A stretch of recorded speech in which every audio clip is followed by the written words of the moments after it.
she was screaming. The clock showed 12:03 a.m., and yet he just stood there, calm, like a mountain in the middle of a storm. Amin had just returned home after a long, exhausting day at work. He opened the door quietly, trying not to wake up Neha, his girlfriend of 3 years. But the second he stepped in, he saw her wide awake, pacing the room. Her eyes were red, not from sleep, but from holding back tears. "What do you think you are? Just coming and going as you please," she snapped. It wasn't about being late. It wasn't even about him missing dinner again. It was something deeper, a buildup of little disappointments, unspoken feelings, and emotional baggage. And tonight, it exploded. But Amin didn't explode back. He didn't yell. He didn't defend himself. He didn't even raise an eyebrow. He just stood still. Why? Because Amin had learned something most men don't. When you stay calm in the fire, you don't lose power, you gain it. 6 months earlier, Amin had hit rock bottom. Another relationship had ended because of constant fights, ego battles, and emotional chaos. He was tired of losing peace over arguments that never really mattered in the long run. One night, he stumbled across a quote by the Roman philosopher Epictetus. "Any person capable of angering you becomes your master." That line hit him like a punch to the chest. He dove deep into the teachings of Stoicism, a philosophy about controlling what you can and staying unaffected by what you can't. He learned that true power isn't about controlling others. It's about controlling yourself.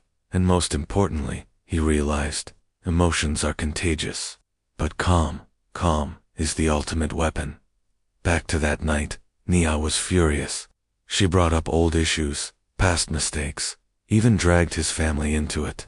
Any average person would have cracked, yelled back, stormed out, or tried to win the argument. But Amin, he did what no one expects in an argument. He listened. He breathed deeply. He let her vent without interruption. When she paused, expecting a reaction, he simply said, "I hear you, and I'm sorry you feel this way. Let's talk about it. When? We're both calm. That's it. No drama, no battle, no ego." At first she got even more irritated. She accused him of not caring. But when she realized she couldn't get under his skin, something shifted. Her storm slowed down, and for the first time in months, they had a real conversation. Not a screaming match. A conversation. Let's get one thing straight. Staying calm doesn't mean you're weak. It means you're in control. When someone is angry, especially in a relationship, they want a reaction. It validates their feelings. It gives them something to fight against. But when you stay calm, you do 3 powerful things. 1. You create emotional space. This space allows logic to return after the storm. 2. You become the mirror. Your calmness reflects back and can help the other person see how out of control they might be. 3. You lead. Emotional leadership isn't about being dominant. It's about being stable. Amin didn't win by out-arguing her. He won by not turning the moment into a battle. He stayed grounded. That's stoic power. The next morning, Neha approached Amin. This time, her voice was soft. "I'm sorry I lost it last night. I don't know why I said those things," she whispered. Amin smiled gently. "It's okay. We all have storms.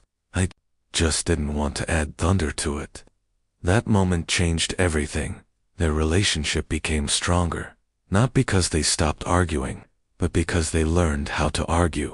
With maturity, with control, with love, not ego.